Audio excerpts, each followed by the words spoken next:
president of TUC, and all the labor leaders that are here, and respected leaders in various fields. I recognize them through my own dear able, respected brother, Falana. Let me stand on all due and existing protocols. I will not make any speech here. First, let me sincerely apologize that I came in here before this event started. It was not my fault. However, I take responsibility for it. Somebody said, I will call you to know when you're going to come. I left UK last night, arrived Lagos this morning, took the very first flight by 6:30, arrived Abuja by 8. And when I arrived by 8, I called someone and said, when you're ready, tell me I'll be here. And I kept saying, are we ready? We are going to start. But that I own up, I was late. I sincerely apologize.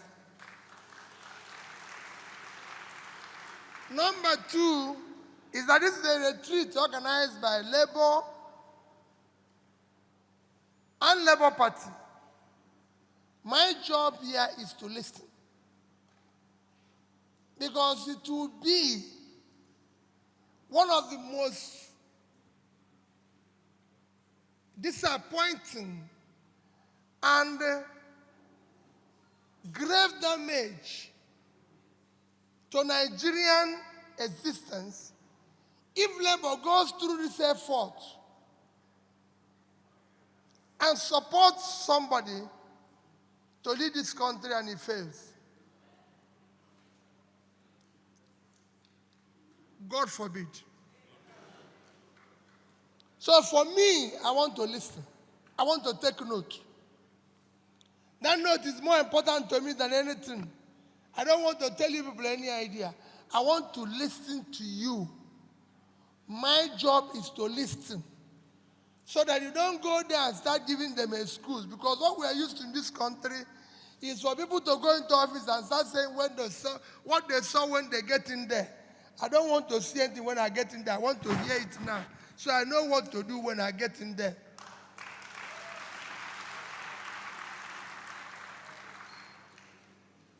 The job of the leader is to solve problem and show solution, not to give excuse.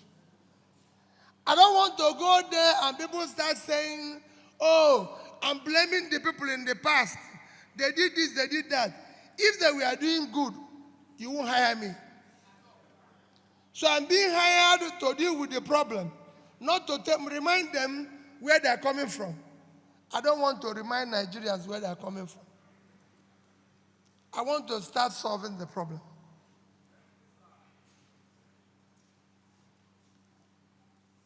I listened to the president. I listened to Falana. In fact, people like Falana, well, I always tell people, my brother Pastor told me, and so I said, listen, you know, you get to a stage, you'll be wondering whether you're right or you're wrong. Because how can you be speaking like this and nothing is happening? Even my only two way, I go to my house, my wife would tell me, just drop everything about GDP outside. Come inside this house and eat so that we can have peace. Because at the time you ask yourself, what is wrong with this country? ASU is on strike for 7 months. I'm not making a speech, but at that 7 months, you might not know, the committee which ASU is strike and the issues that they're on strike is since 2009. It is not today. They've actually gone so many strikes about this issue. From 2010, they've been striking. They were striking about this issue while I was governor. I remember very well because I was dealing with it as a governor in Anambra State University. And if I recall since then, what they were demanding was just about 1 or 1.3 trillion, something like that. You mean Nigeria cannot pay that over the past 12 years? Come on. Our oil today, they mentioned it here, is being stolen. Oil is not sweet you put in your pocket. It's not a grocery. For you to steal oil, a ship must come into your territory. Navy must approve the ship to come into your territory. Otherwise, it's war. So who is approving that? Who is stealing the oil? How much are we talking? 1.3 trillion.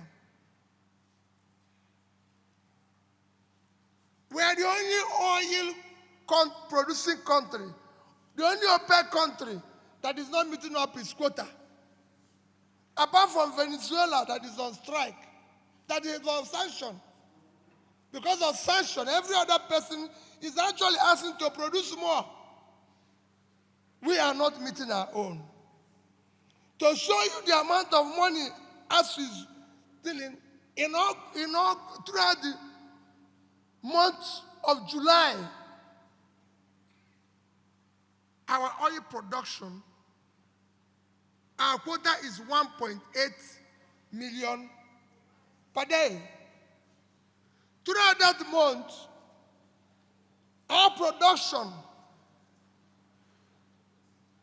a level was 1,083,000 barrels. That means we were lacking every single day 717 barrels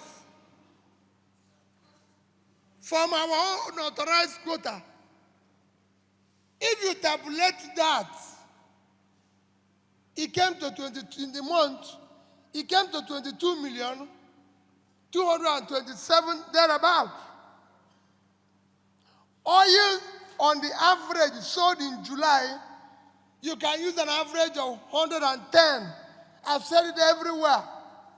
Multiply with that number, you have $2,445,000,000. Official rate of dollar is 410. My rate and your rate is 690. 690. 690. If you put 410 and 690, it will give you 1,100. Divide it into 2, so we can get the average. So average is 550. If you multiply 550 with $2,445,000,000, it will give you 1,344,750,000,000. That will solve ASU strike. 1 month. That is 1 month still, what we didn't do in 1 month. 1 month. 1 month, this thing will end. That's 1 month. And they continue other months. There's something wrong. And it is time we confront it. My dear people, I'm here to listen. Learning and listening is a critical component of leadership. I succeeded in Anambra State because I learned and listened to people who know. I'm happy that Falana is there. He will tell you, even though he's still accusing me for not paying his fees, he knows that I cannot pay fees. That's my problem. But he's not the only person. Last night, I showed somebody in the plane. I said to him, my head of service is a fantastic civil servant. Let nobody tell you the problem is civil servant. No, I disagree with the person. President was right. If the leader is doing the right thing, the civil servant will. My head of service is Ngozi Melifong, everybody knows that. A daughter of a respected judge in this country, wonderful woman. When I when he was my head of service, every single day he comes to my office to cry and tell me, no, people are not happy with you. And I kept saying, Sister Ngozi, I never promised anybody happiness. But I can tell you, 2 weeks ago, he wrote something he wanted to publish. It will eventually be published. Peter Obi, stinginess as a development strategy.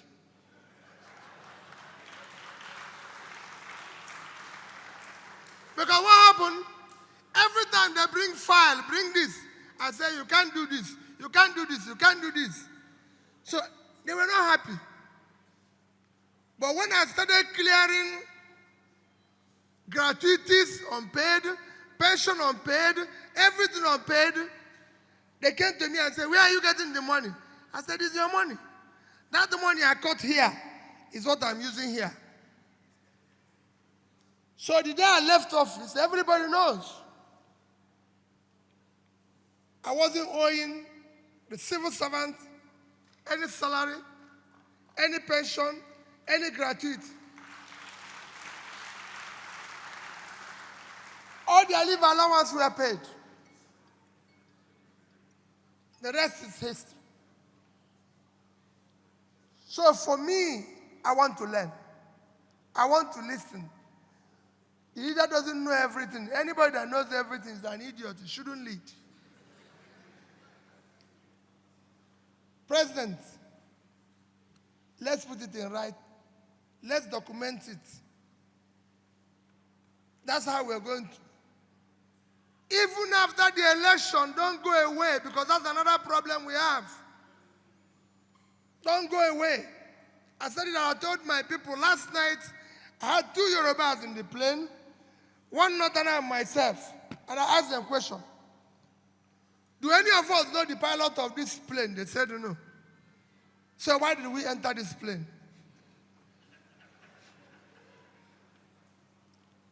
I said, we entered the plane because we are sure the man inside is pilot.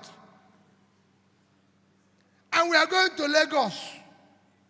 And he's announcing us that they are going to Lagos. Telling us about Lagos weather. In Nigeria, he will not be a pilot. And he will tell us about Dakar. And somebody will say, he's a Yoruba man. He's a Hausa man. He's an Igbo man. Are the poor people in the north buying bread cheaper? Do they have free electricity? Do they have is there anything that are getting better? Are the poor people in the southwest getting bread cheaper? No. All these things you see is elite manipulation to continue the criminality of our country called Nigeria. And people talk about structure. It is structure of criminality. It's structure of corruption. People tell you cannot fight corruption. You can fight corruption. If you, the principal person, is not stealing, your family is not stealing, those around you are not stealing, you reduce it by 70%. I say it any day, I was governor of Anambra State for 8 years. Go and show me where their money has been stolen. So don't tell me we don't know this. 1%. If anybody can show me 1% of their money missing, all the money I receive, I stop. And to prove that I said so, the day I left office, we have in 3 banks. I didn't say 1 bank, 3 banks.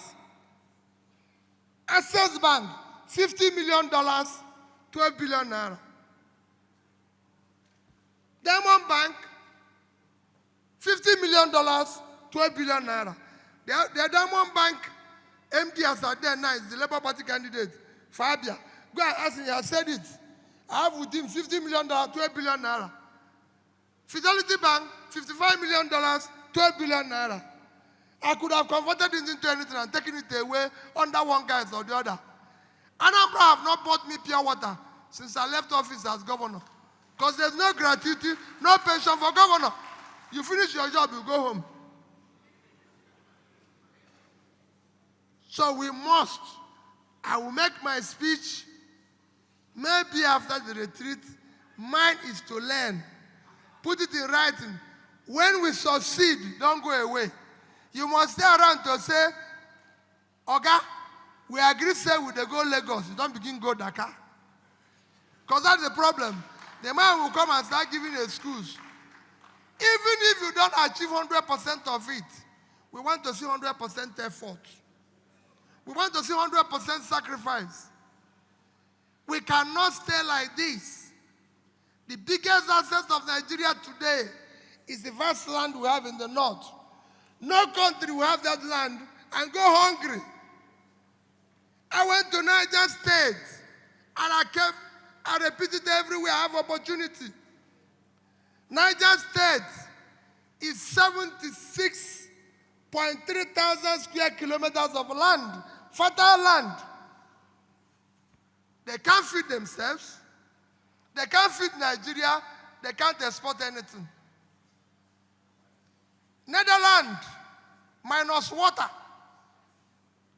Minus water is 33,000 square kilometers of land.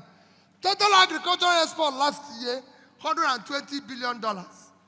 If Niger State had done 1% of that, 1% is $1.2 billion.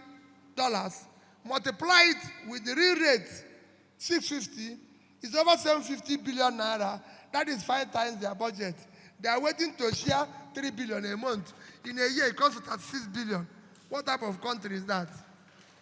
We must stop this consumption and go to production. I was in Taraba. Governor told me that the money they are getting is less. I said, Governor, Taraba is 54.6 thousand square kilometers of land. Belgium is 30.9. Israel is 22.1. So Taraba is bigger than Israel and Belgium. Total export of Israel last year is $59.8 billion. If combined with Belgium, you will know. What are you saying here? You can grow flour here in Mambila. You can grow tea. You can grow coffee. Kenya got over half a billion naira from flour export. Ethiopia got from coffee $1.1 billion. Sierra Leone with all their problem, 1.4 billion in tea. What is happening in this country? This country must move from consumption to production. Let's get the country to move. And you labor are the ones that will determine it. Leave them with their structure. They've told you what they're stealing. We've told you what they're missing. I just gave you an example of what 1 month can do to solve us to strike. Nigerians all over the world doing well. The only thing that is happening is that we have not determined that enough is enough. Enough is enough. Let's, for the sake of our children, go back to your house and look at your children and ask yourself, what society are we going to build for them? Tell me, let us document and agree. This is what we are going to do. I am not offering anybody any excuse. The excuse will be, we'll go there. If it's not working, all of us will see it. But this time, we have to stop it. He said it. People are refining illegally. People are doing wayo illegally. Go to, with the time Indians are not wanted, they turned it into another thing. They become control of ICT. The same Yahoo people, they used to do it. They turned it into this thing. They become control of ICT. If people are doing refining illegally, let's build let's call them and see how we can work with them, make it legal, support them, finance them. So we can earn money from it and create jobs. But we must stop. It is come to an end. My appeal is that, please, even if I'm not part of what you are doing that day, what I want to see, Mr. President, is documented things you want to happen. And we will agree. This won't be only one retreat. We'll do it now. We'll do another one. And after election, we'll sit down, maybe with Falana, and write the agreement. And I agree. So if it's not working, the person goes home. It is people who demand. It's not law. Boris Johnson has not left now. It is not in, there's no constitution in Britain that says if you go to a party, you go. No, it is the people that said, you say we won't go to a party, but you went to a party. We don't want you again. And his party removed him. It must start here. It must start here. When people don't want to, they go home. You must not stay. Election next year will not be based on ethnicity. We've had it before. It will not be based on religion. There's no place people Christians buy food cheaper. There's no place Muslims buy food cheaper. It must not be by my turn. It's nobody's turn. It must not be by connection. Any of the primordial reasons they've used. Election next year must be based, one, on character we can trust, verifiable where it's coming from. It must be based on competence, capacity, and commitment to start turning around Nigeria. Thank you and God bless you.